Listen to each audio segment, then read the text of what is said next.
آپ صلی اللہ علیہ وسلم نے ارشاد فرمایا کہ جانوروں کے معاملے میں اللہ سے ڈرا کرو، اچھے انداز سے ان پر سواری کیا کرو اور اچھے انداز سے ان کو کھلایا کرو۔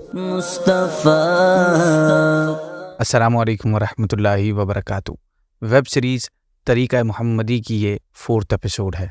ناظرین، حضرت ام سلمہ رضی اللہ تعالی عنہا فرماتی ہیں کہ ایک دفعہ نبی کریم صلی اللہ علیہ وسلم ایک صحرا میں سے گزر رہے تھے کہ کسی پکارنے والے نے آپ کو یا رسول اللہ کہہ کر پکارا، تو آپ نے اس کی آواز کی طرف متوجہ ہوئے، لیکن سامنے کوئی نظر نہ آیا۔ آپ نے دوبارہ غور سے دیکھا تو وہاں ایک ہرنی بندھی ہوئی تھی۔ اس نے عرض کی کہ یا رسول اللہ صلی اللہ علیہ وسلم، میرے نزدیک تشریف لائیے۔ سو آپ اس کے قریب ہوئے اور اس سے پوچھا کہ تمہاری کیا ضرورت ہے؟ اس نے عرض کی، اس پہاڑ میں 2 نومولود بچے یعنی نیو بورن بیبیز ہیں، بس آپ مجھے آزاد کر دیجئے تاکہ میں انہیں دودھ پلا کر آؤں۔ دودھ پلا کر میں آپ کے پاس واپس لوٹ آؤں گی۔ نبی پاک نے اس ہرنی سے پوچھا، کیا تم ایسا ہی کرو گی، یعنی دودھ پلا کر واپس آ جاؤ گی؟ اس نے عرض کی، اگر میں ایسا نہ کروں تو اللہ پاک مجھے سخت عذاب دے۔ سو آپ نے اسے آزاد کر دیا۔ آزاد ہوتے ہی فوراً گئی، اس نے اپنے بچوں کو دودھ پلایا اور کچھ ہی دیر میں وہ واپس لوٹ آئی۔ پھر آپ صلی اللہ علیہ وسلم نے اسے دوبارہ باندھ دیا۔ اسی دوران اچانک وہ دیہاتی صحابی جنہوں نے اس ہرنی کو باندھ رکھا تھا وہ متوجہ ہوئے اور انہوں نے عرض کی، یا رسول اللہ، کیا میں آپ کی کوئی خدمت کر سکتا ہوں؟ آپ نے اس سے فرمایا، ہاں، اس ہرنی کو آزاد کر دو۔ سو ان صحابی نے اس ہرنی کو فوراً آزاد کر دیا۔ وہاں سے وہ دوڑتی ہوئی نکلی اور یہ کہتی ہوئی جا رہی تھی کہ میں گواہی دیتی ہوں کہ اللہ کے سوا کوئی معبود نہیں اور بے شک آپ صلی اللہ علیہ وسلم اللہ پاک کے رسول ہیں۔ ناظرین، اس ہرنی کے ساتھ یہ سلوک ہمارے پیارے آقا کی اللہ پاک کی مخلوقات میں سے ایک مخلوق حیوان جانور پر بھی آپ کی رحمت کا یہ ایک واقعہ ہے، اور ہمارے پیارے نبی کی شان یہ ہے کہ اللہ پاک نے آپ کو تمام عالمین کے لیے رحمت بنا کر بھیجا ہے۔ آج کی ایپیسوڈ میں ہم پیارے آقا کی سیرت کے اسی اسپیکٹ کو ڈسکس کریں گے کہ حضور بحیثیت رحمت للعالمین۔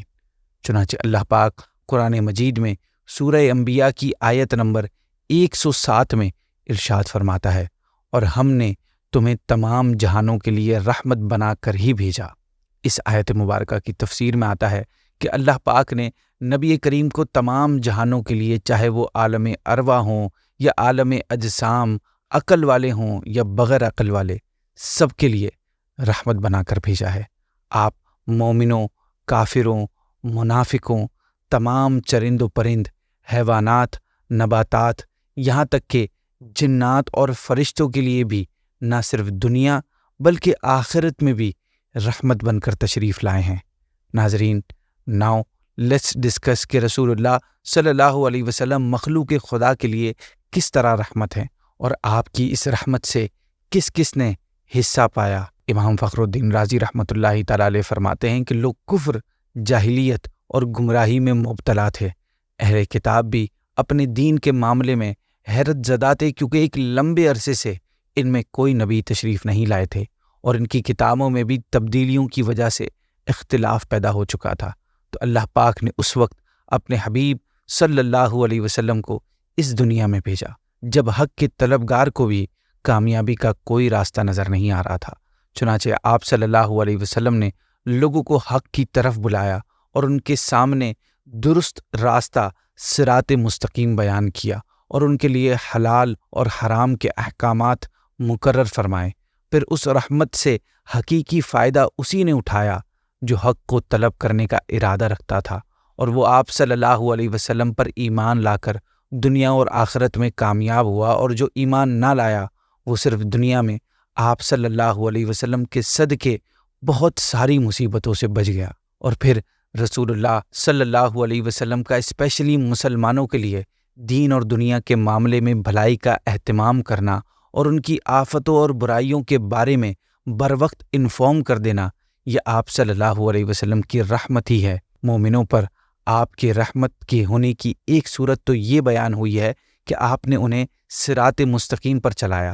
اب دوسری صورتیں بھی سنیے کہ حضرت زید بن خالد روایت کرتے ہیں کہ نبی کریم صلی اللہ علیہ وسلم نے ارشاد فرمایا کہ اگر مجھے اپنی امت پر دشوار نہ ہوتا تو میں انہیں ہر نماز کے وقت مسواک کرنے کا حکم دیتا اور عشاء کی نماز کو تہائی یعنی 1/3 رات تک ڈیلے کر دیتا۔ حضرت ابی بن کعب سے روایت ہے کہ نبی پاک نے ارشاد فرمایا کہ اللہ پاک نے مجھے 3 سوال عطا فرمائے۔ میں نے 2 دعائیں تو دنیا ہی میں مانگ لی کہ اے اللہ میری امت کی مغفرت فرما، اے اللہ میری امت کی بخشش فرما، اور تیسری دعا اس دن کے لیے باقی رکھی ہے جس میں مخلوق الہی میری طرف محتاج ہوگی۔ حضرت ابو ہریرہ روایت فرماتے ہیں کہ نبی کریم نے ہمیں خطبہ دیا اور فرمایا، اے لوگو تم پر حج فرض کر دیا گیا ہے، پس حج کرو۔ ایک شخص نے عرض کیا، رسول اللہ صلی اللہ علیہ وسلم کیا ہر سال حج فرض ہے؟ آپ خاموش رہے، یہاں تک کہ 3 مرتبہ اس نے یہی عرض کیا۔ اس کے بعد آپ نے فرمایا، اگر میں ہاں کہہ دیتا تو ہر سال حج فرض ہو جاتا اور پھر تم اس کی طاقت نہ رکھتے۔ آپ ہی سے روایت ہے کہ پیارے آقا نے ارشاد فرمایا کہ میں دنیا اور آخرت میں ہر مومن کا سب سے زیادہ قریب ہوں، اگر تم چاہو تو یہ آیت پڑھ لو۔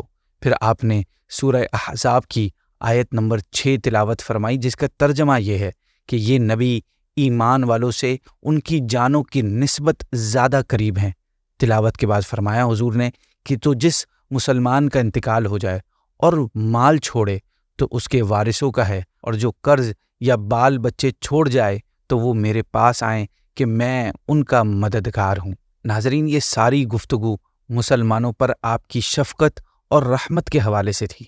اگر ہم بات کریں کافروں کی تو اللہ پاک قرآن پاک میں سورہ انفال کی آیت نمبر 33 میں ارشاد فرماتا ہے کہ اللہ کی شان یہ نہیں کہ انہیں عذاب دے جب تک اے حبیب تم ان میں تشریف فرما ہو، اور اللہ انہیں عذاب دینے والا نہیں جب کہ وہ بخشش مانگ رہے ہیں۔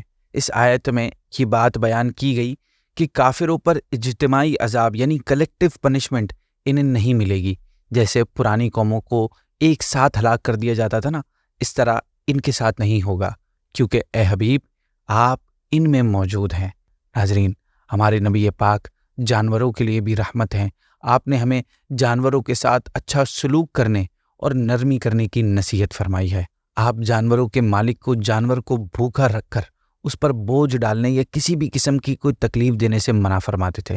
چنانچہ ایک مرتبہ آپ صلی اللہ علیہ وسلم نے ایک اونٹ دیکھا جس کی پشت یعنی کمر کی بھوک کی وجہ سے اس کی پیٹ سے ملی ہوئی تھی۔ آپ نے اسے دیکھ کر ارشاد فرمایا کہ جانوروں کے معاملے میں اللہ سے ڈرا کرو، اچھے انداز سے ان پر سواری کیا کرو اور اچھے انداز سے ان کو کھلایا کرو۔ حضرت عبداللہ بن جعفر رضی اللہ تعالیٰ عنہ سے روایت ہے کہ ایک دن نبی پاک نے مجھے اپنے پیچھے بٹھا لیا اور ایک باغ میں داخل ہوئے۔ وہاں ایک اونٹ تھا۔ اونٹ نے جیسے ہی آپ کو دیکھا اس کے دونوں آنکھیں ابل پڑیں اور وہ رونے لگ گیا۔ آپ صلی اللہ علیہ وسلم آگے بڑھے اور اونٹ کے سر کی پچھلی جانب اس کے کانوں پر ہاتھ پھیرا، جس سے اونٹ خاموش ہو گیا۔ اس کے بعد آپ نے اس سے پوچھا کہ اس اونٹ کا مالک کون ہے؟ ایک انصاری نوجوان حاضر ہوا۔ نبی کریم نے ارشاد فرمایا کہ اس جانور کے حوالے سے تم اللہ سے نہیں ڈرتے؟ اس نے مجھ سے تمہاری شکایت کی ہے کہ تم اسے بھوکا بھی رکھتے ہو اور مسلسل مشقت سے اسے تھکاتے بھی ہو۔ آپ نے فرمایا کہ ایک عورت اس لیے جہنم میں داخل ہوگی کہ اس نے ایک بلی کو باندھے رکھا، نہ خود اسے کچھ کھلایا نہ ہی اسے کھولا کہ وہ خود گھاس پوس کھا لے۔ آپ نے چونٹیوں کا ایک سوراخ دیکھا جس کو جلایا گیا تھا، تو آپ نے فرمایا کسی کے لیے یہ بات مناسب نہیں کہ وہ آگ سے تکلیف پہنچائے سوائے آگ کے پیدا کرنے والے کے۔ اسی طرح ایک جگہ آپ نے فرمایا کہ جس شخص نے چڑیا کو بے مقصد قتل کیا وہ قیامت کے دن اللہ پاک سے فریاد کرے گی کہ اے میرے پروردگار، اس شخص نے مجھے فضول قتل کیا، اس کے قتل کرنے میں اس کا کوئی فائدہ نہیں تھا۔ صحابہ کرام ایک سفر میں نبی پاک کے ساتھ تھے کہ وہ ایک درخت کے پاس سے گزرے جس میں سے ایک پرندے کے 2 بچے تھے۔ صحابہ نے وہ بچے اٹھا لیے۔ راوی بیان کرتے ہیں کہ وہ پرندہ نبی پاک کے پاس شکایت کرتا ہوا حاضر ہوا تو آپ نے صحابہ سے فرمایا کہ کس نے اس پرندے کے اس بچوں کو تکلیف دی ہے؟ صحابہ نے عرض کی کہ ہم نے۔ آپ نے فرمایا اس کے بچے اسے لوٹا دو۔ ایون حضور کی ذات جنات کے لیے بھی رحمت بنا کر بھیجی گئی ہے۔ آپ نے جنات کو اسلام کی دعوت دی۔ یہ بات آپ صلی اللہ علیہ وسلم کی خصوصیت میں سے بھی ہے کہ آپ نے باقاعدہ طور پر جنات کو بھی اسلام کی دعوت دی اور بہت سے جنات آپ کے ہاتھ پر مسلمان ہوئے۔ اس واقعے کو قرآن کریم میں سورہ احقاف میں اس طرح ذکر فرمایا ہے کہ اور اے حبیب یاد کرو جب ہم نے تمہاری طرف جنوں کی ایک جماعت پھیری جو کان لگا کر قرآن سنتی تھی، پھر جب وہ نبی کی بارگاہ میں حاضر ہوئے تو کہنے لگے کہ خاموش رہو اور سنو۔ پھر جب تلاوت ختم ہو گئی تو وہ اپنی قوم کی طرف ڈراتے ہوئے پلٹ گئے، کہنے لگے اے ہماری قوم، ہم نے ایک کتاب سنی ہے جو موسیٰ کے بعد نازل کی گئی ہے، وہ پہلی کتابوں کی تصدیق فرماتی ہے، حق اور سیدھے راستے کی طرف رہنمائی کرتی ہے۔ عبداللہ بن مسعود رضی اللہ عنہ کہتے ہیں کہ جنوں کا ایک گروپ رسول اللہ کے پاس حاضر ہوا اور اس نے عرض کیا کہ یا رسول اللہ صلی اللہ علیہ وسلم، آپ اپنی امت کو ہڈی، لید، گوبر اور کوئلے سے استنجا کرنے سے منع فرما دیے، کیونکہ ان میں اللہ پاک نے ہمارے لیے روزی رکھی ہے۔ تو آپ نے اس سے منع فرما دیا۔ نباتات یعنی پلانٹس پر آپ کی رحمت کے حوالے سے ایک واقعہ سنتے ہیں، پھر اپنی آج کی ایپیسوڈ کو اینڈ کرتے ہیں۔ چنانچہ ایک انصاری عورت نے پیارے نبی کی خدمت میں عرض کیا کہ یا رسول اللہ صلی اللہ علیہ وسلم، کیا میں آپ کے بیٹھنے کے لیے کوئی چیز نہ بنوا دوں، کیونکہ میرا غلام کارپینٹر ہے؟ آپ نے فرمایا اگر تم چاہو تو بنوا دو۔ چنانچہ اس عورت نے آپ کے لیے ایک ممبر بنوا دیا۔ جمعے کا دن آیا تو آپ اسی ممبر پر تشریف فرما ہوئے جو تیار کیا گیا تھا، لیکن آپ کے ممبر پر بیٹھنے کی وجہ سے کھجور کا وہ تنا ممبر بننے سے پہلے جس سے ٹیک لگا کر آپ خطبہ ارشاد فرماتے تھے، وہ آپ کی جدائی میں رونے لگا کہ مسجد میں موجود لوگوں نے اس کے رونے کی آواز سنی۔ وہ اتنا رویا کہ پھٹنے کے قریب ہو گیا۔